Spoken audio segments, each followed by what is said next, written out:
And then we'll get into the, once again, what could be, what could be on the commercial lot. We can use it for residential above and behind the commercial uses. It could be a daycare facility, community and neighborhood center, retail sales, small, coffee shop, deli, for example, or professional offices, doctors, lawyers, accountants, architects, engineers. But I understand if you don't want engineers in your neighborhood, I don't blame you for that. So also, when we look at the Moscow Comprehensive Plan, the residents surveyed expressed a desire for more housing options within the same neighborhood, and I believe this fills that need too. We have R2 right there, and this fills that need for a smaller lot size. So with that, I would like to ask you if you have any. Well, Scott, I got a question for you. Yeah. If you're done with your presentation, is the applicant here as well? Is he going to present? Yes, he would like to say a few things also. Okay, here's what I think we'll do. We'd like to hear from the applicant, and then we'll keep both of you up there so the council can ask you questions at the same time, because Yes. it may cross back over. Save Does that some time. sound fair? Okay, let's do that. Let's hear from the applicant then.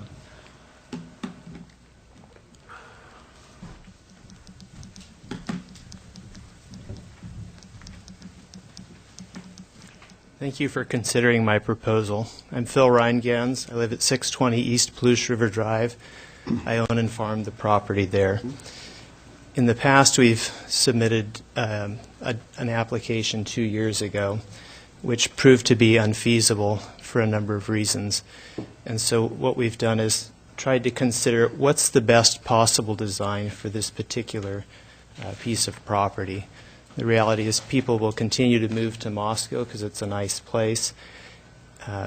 It would be nice to see infill lots like this build out, but for them to do so, it'll require that they are laid out in such a way that the infrastructure and the other requirements to build them out can be done and still leave space for a person to be able to build the houses and sell them and make it economically feasible.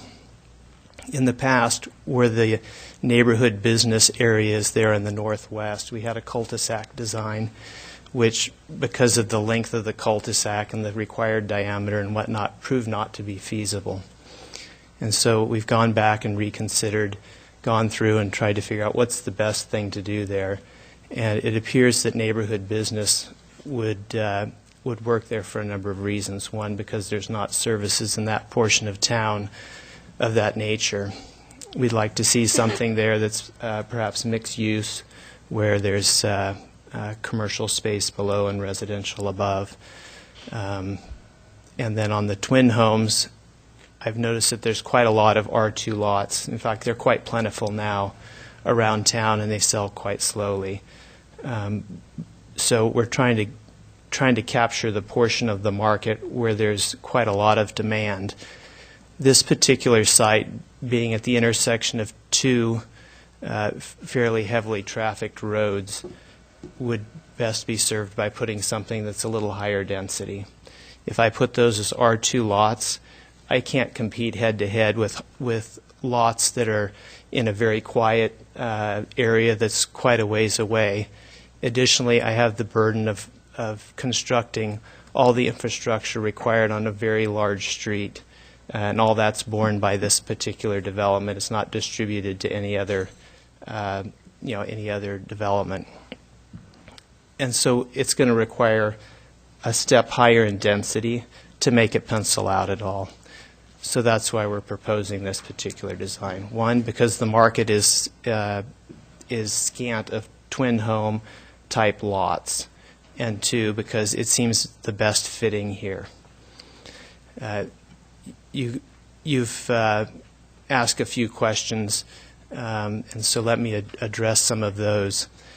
When we considered the design on this collector street, there's quite a bit of curvature to the road there, and so when we considered the parking there, it seemed to us to be actually more dangerous and more of a problem to put parking along there. I don't know if you've run up and down 6th Street with the traffic and if people are parked right there. But if you have a similar situation here in addition to the curvature of the road, it's actually a more hazardous situation in our view.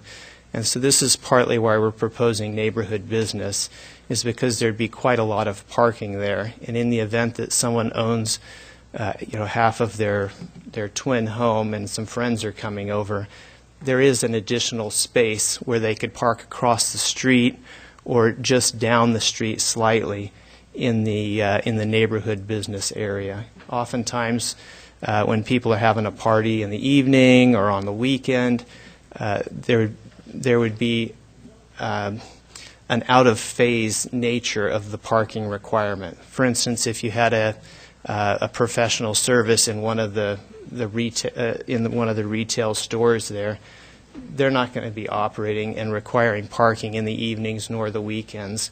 So we figured this would help alleviate some of those parking concerns. So we've tried to take into account some of the constraints of the site and propose what we believe to be the best design possible, considering the constraints there.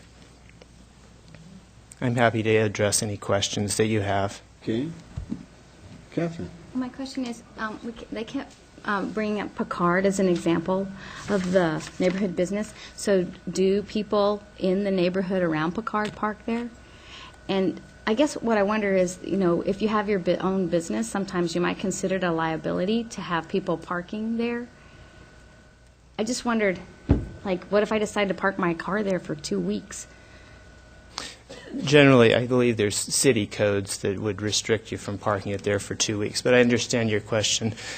I don't know all the engineering behind that and whether there's city codes that would address that. That's probably a question that might be for the city or for the engineer. I'm trying to propose something where there's a bit of give and take. Oh, I understand. And there's, no, I totally get where you're going. I'm just I'm thinking if I was the owner of a business. There would most likely be several different businesses in several different suites there. And so there would be a group area to park, not necessarily this one spot for this one business. Does that make sense? So it's quite a number of spaces there for quite a number of businesses. But one of the suggestions was to have a coffee shop or something. So if you're open in the evening, then I guess I'm just trying to put together how many parking spaces you're talking about available for the amount of vehicles if you have somebody over where they park. My assumption would be that there would be only one business that would likely be open in the evenings. The others would be more likely to be professional services, although I don't have CC&Rs that would require that, just given the normal give and take of how commercial spaces work. Oftentimes you'll end up with perhaps one that's open on an after-hours type basis and several others that are only open during more standard business hours. And so the assumption is that on the occasion that someone couldn't park in their driveway or in their garage, the slight amount of overflow, that this would help alleviate that. I'm not saying it's a perfect fix, No, you're but just saying giving all the alternatives, it seems the most sensible. In fact, I think it seems more sensible than putting more on-street parking that, frankly, on a curve, seems hazardous. Walter? Following on Catherine's question, I'd let staff correct me if I'm wrong, but I don't believe the city regulates private parking lots.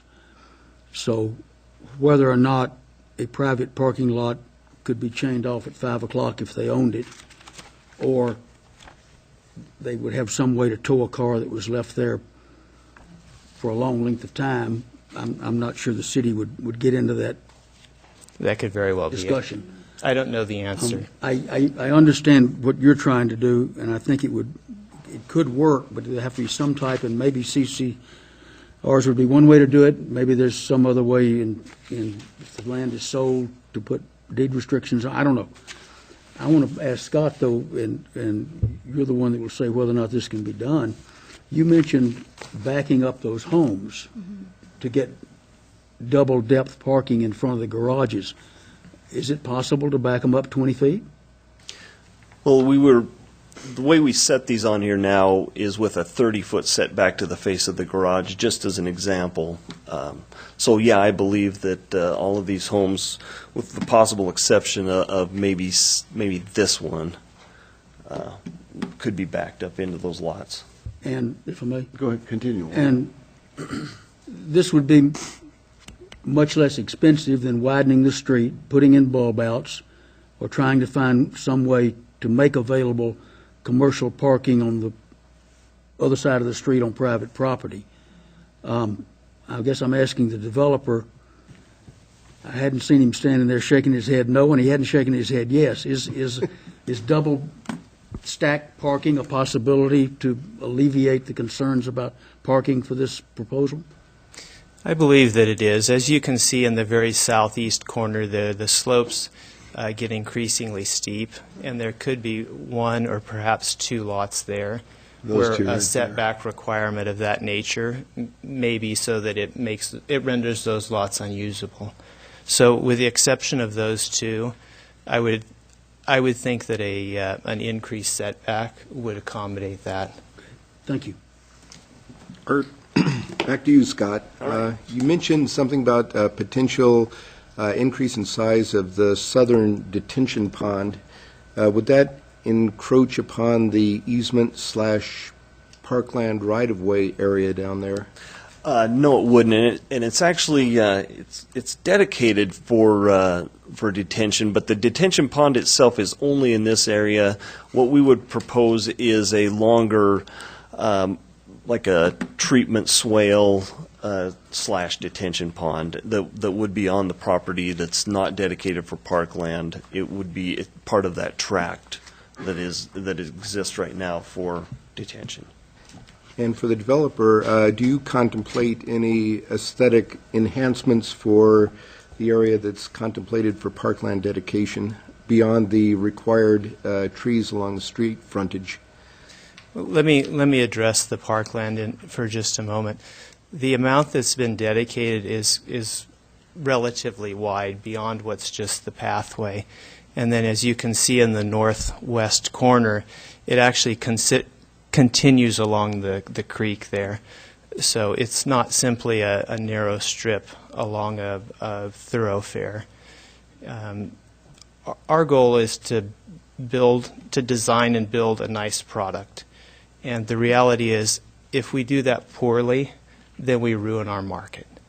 And so our goal is to do the best we can, not just in terms of the design and the layout of the structures, but in terms of the entire aesthetic appeal of the entire development. I have more at stake than just this portion. This is the entrance to the future second and third phase.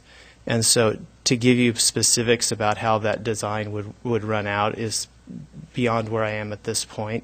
But the fundamental answer is yes, there would be something beyond just the required street trees. We would like to make it beautiful. Other questions for the applicant before I open it up here to others? Jim? So, Phil, I like the idea that people could park across the street, but I'd be more comfortable with the whole idea if there was some covenant that said, that whoever operates the businesses over there can't restrict it so no one can park there other than their customers. And I realize it's understand. not going to be a huge problem all the time. If you have 2 spaces for each house, it's going to be an occasional thing. And so maybe you'll have, out of those first half dozen lots there, maybe, at the most, maybe there's be a half a dozen cars for a party or some special event at one of those places. And that doesn't seem like an excessive amount of spaces to ask the commercial development on the other side to dedicate to that. I can't say it's a perfect fix. I think in practicality, I think it would work maybe in a similar way to how when the fair is operating, that people park at Eastside Marketplace. Is there some inconvenience for the operators there? Yes. But at the end of the day, if no one could park at Eastside Marketplace when the fair was operating, you'd have a real problem. And so I don't have a real formal agreement that lays out all the details, but the reality is there's give and take when there's extra space, and I envision something more along those lines. As long as you don't have, whoever runs the commercial side of that doesn't have, isn't allowed to have a restriction where they can't, where they're not going to allow any other parking there, then it probably would work out. Like you said, it would probably be a natural give and take thing. As long as there's some assurance that nobody would do that they would lock that off or build right up to the edge and there would be no way for people to park in that area. Yeah, short of drafting a lot of really cumbersome language, I find that about 95% of people are quite reasonable, and I'm just optimistic it would work out reasonably well in a way that is similar to East Side Marketplace and the fair.